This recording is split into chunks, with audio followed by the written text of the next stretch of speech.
Salut les potes, c'est ProPsycho, j'espère que vous allez bien. On se retrouve aujourd'hui pour une nouvelle vidéo et aujourd'hui on se retrouve pour l'épisode 31 de Boruto. Alors du coup les potes, dans cet épisode 31 on retrouve du coup Boruto face à Kagura dans un petit combat, un petit échange où on s'aperçoit que du coup Hira Mekarai est très lourde. C'est une épée vraiment très lourde, très puissante, mais qui n'utilise pas à 100%. Comme je l'ai dit, Hira Mekarai, pour l'utiliser il faut infuser du chakra dedans et après c'est là qu'elle devient véritablement extrêmement puissante. Mais je pense que c'est parce que Kagura était dans un doute, encore une fois. Kagura dit à Boruto, tu ne peux pas me comprendre, et justement il dit à Boruto que Shizuma l'a compris. C'est Shizuma qui l'a aidé à traverser ce qu'il a traversé quand il était à l'académie, que tout le monde le rejetait et que Shizuma l'a accepté tel qu'il était. Et d'ailleurs c'est là-dessus que Shizuma joue depuis le début pour manipuler Kagura. Derrière il y a Boruto qui lui veut faire comprendre à Kagura qu'il peut choisir son destin, qu'il ne sait pas parce qu'il est le fils ou le petit-fils, on en avait déjà parlé, le système de lignée etc, que tu dois faire pareil. Et donc du coup il joue vraiment encore une fois là-dessus. De toute façon tout le début, toute l'intrigue de Kiri là, de ce qui se passe de Kiri, tourne autour de ça, voilà.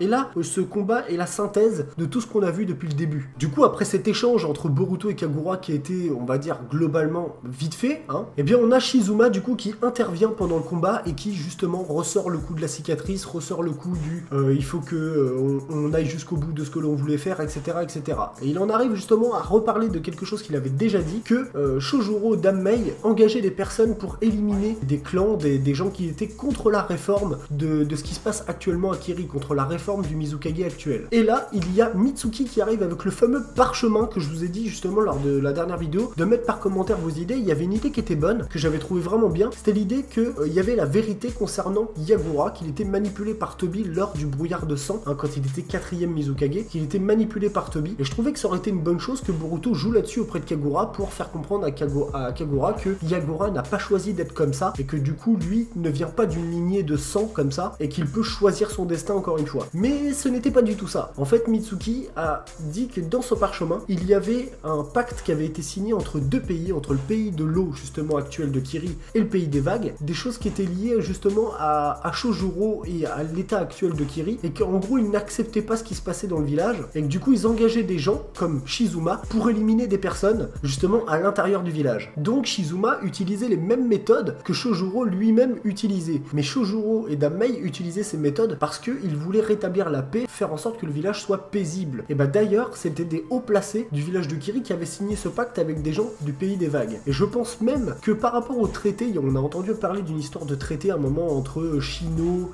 Anko et puis Dammei, et qui disait qu'il y avait des pays qui ne voulaient pas signer ce traité. Et bah je pense que le pays des vagues fait partie des pays qui ne voulaient pas signer ce traité de paix après la guerre, et qui justement, à mon avis, il doit y avoir des personnes dans ces pays-là qui sont vraiment en contradiction totale avec tout ce qui se passe, avoir un peu peut-être de l'indépendance, peut-être aussi avoir subi des choses de la guerre qui à l'heure actuelle n'ont pas été dédommagées, j'en avais déjà parlé de toute manière, et je pense que justement ils ont payé des mecs comme Shizuma par exemple pour faire ça. Bah du coup grâce à ça Kagura en fait demande à Shizuma si c'est vrai ou pas, et Shizuma lui dit mais de toute façon c'était dans le but de préparer la guerre. C'est là que Kagura justement a de plus en plus de doutes envers Shizuma, et Shizuma justement disait que de toute manière lui ça le faisait tout simplement kiffer les combats, que c'était simplement ce qu'il lui il voulait, et voir les gens s'entretuer pour lui c'est un véritable plaisir. Du coup forcément un combat s'engage entre Boruto Mitsuki et Shizuma justement, et ce combat était vraiment très bien animé. Le duo là, le team battle de Boruto Mitsuki avec les bras qui s'allongent, il utilise Boruto pour le lancer sur Shizuma, tout ça, Sameada, l'utilisation de Sameada qui met du coup en défaut Mitsuki. Mitsuki ne savait pas que Sameada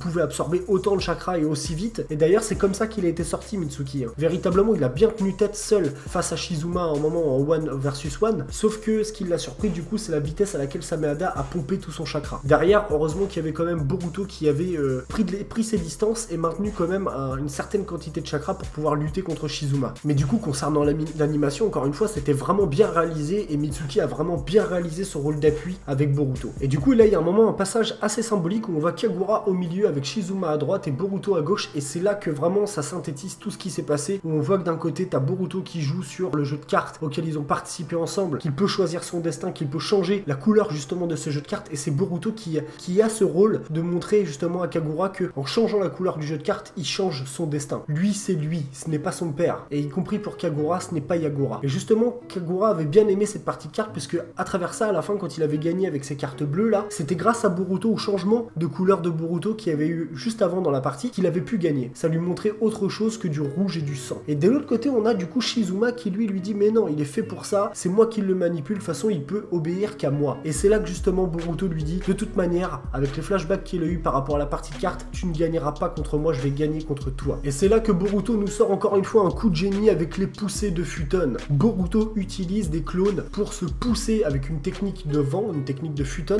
pour accélérer sa vitesse. Et à un moment où il subit une attaque justement de Shizuma, un de ses clones refait une poussée, ce qui fait qu'il va tellement vite que Shizuma n'a pas pu anticiper l'arrivée de Boruto. Et Boruto lui a mis une paume du haki en plein dans le bide, ce qui fait que Shizuma a traversé la moitié de la carte et a atterri dans un rocher. Et à ce moment-là, on s'est dit voilà, la fin du combat est là. Et moi je me suis dit, ça me paraît bizarre que le combat se termine comme ça, mais on peut tout simplement souligner encore une fois le coup de génie de Boruto avec son fameux Boruto Stream. Derrière, il y a Shizuma du coup qui revient et qui attaque Boruto comme ça d'un coup, et Kagura intervient cette fois-ci et essaye de changer Shizuma. Mais Shizuma, on ne peut pas le changer. Shizuma, il a une volonté propre de vouloir absolument faire la guerre, voir des tueries, des bains de sang. Voilà, on ne peut pas le changer. Et du coup, cette fois-ci, Kagura s'est interposé entre les deux et a fait reculer Shizuma qui a voulu récupérer Sameada. Sauf que Sameada, c'est une épée très particulière à utiliser. Le seul qui la maniait vraiment très bien, c'était Kisame Oshigaki, qui possédait une quantité de chakra juste énorme. Vu que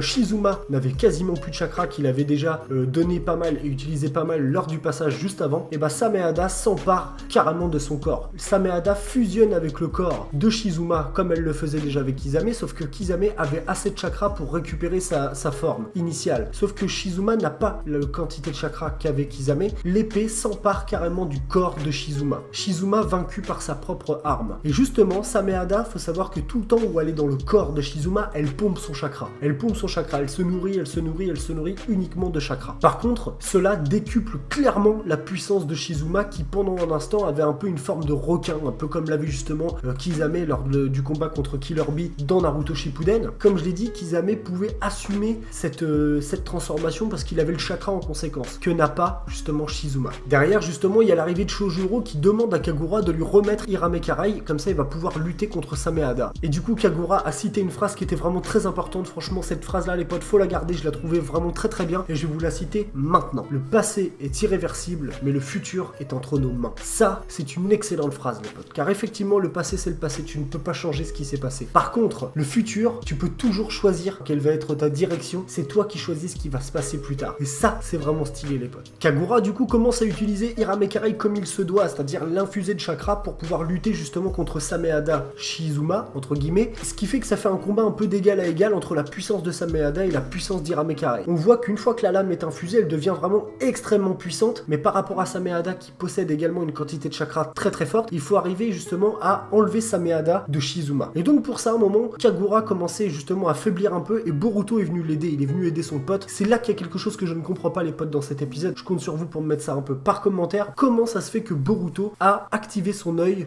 Si vous regardez bien un moment, son œil s'active, se désactive, s'active et se désactive à peu près 2 ou 3 fois, très rapidement, et je me demande pourquoi. Est-ce que ça lui a permis d'avoir du chakra? J'arrive pas trop à comprendre en fait pourquoi il s'activait, parce que normalement son œil ne s'active qu'en présence d'un lien avec le Otsutsuki. Tout du moins, c'était ce qu'on avait compris, ce que moi j'en avais déduit des épisodes précédents. À chaque fois que son œil s'était activé, c'était quand c'était lié à la nuée, qui était une technique secrète de Kaguya. Et donc justement, je me suis dit, son œil s'active qu'en présence d'un chakra ou de quelque chose qui est lié au Otsutsuki. Et apparemment, dans cet épisode, je me suis posé la question, pourquoi son œil s'était activé puis désactivé comme ça?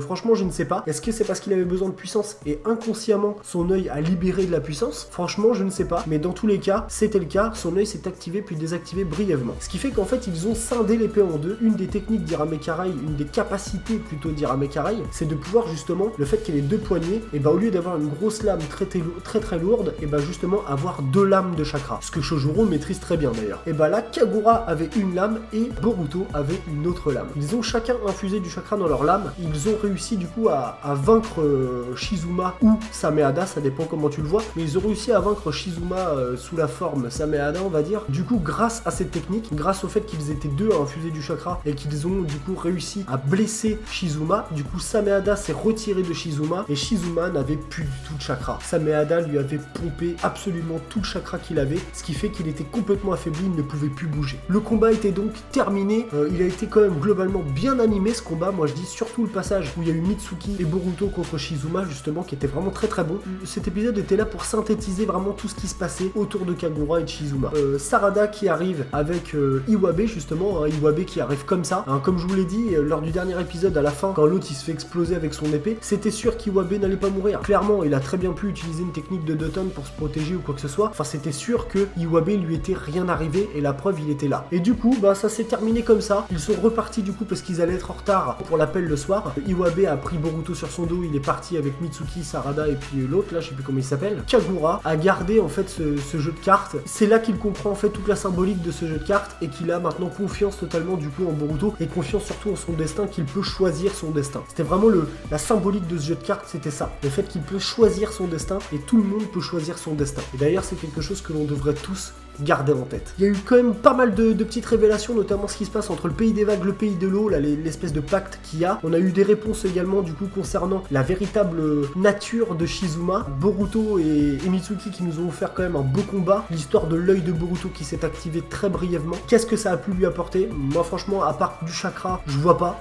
très honnêtement. Il n'y a pas de membre de Otsutsuki. Après peut-être qu'ils sont observés par un membre de Otsutsuki, ce qui serait possible également, parce que comme on a pu le voir à un moment, Shizuma disait que il y en avait plein dans l'ombre là qui attendait justement le signal de la révolution. Est-ce que peut-être il y avait un membre ou quelque chose ou quelqu'un qui était pas loin à proximité et qui observait ce combat justement pour voir un peu comment réagit Boruto et voir si la révolution allait démarrer ou pas. Ça pourrait être une suggestion que je pourrais faire comme ça d'emblée, comme ça, à la volée on va dire. Mais en tout cas n'hésitez pas à me donner vous votre avis par commentaire. Comme d'habitude, de manière, vous savez bien que j'adore faire des vidéos pour vous. Comme d'habitude, n'hésitez pas à liker, à partager et vous abonner si le cœur vous en dit. Et j'ai plus qu'à vous souhaiter une excellente fin de journée. À très bientôt. Ciao ciao.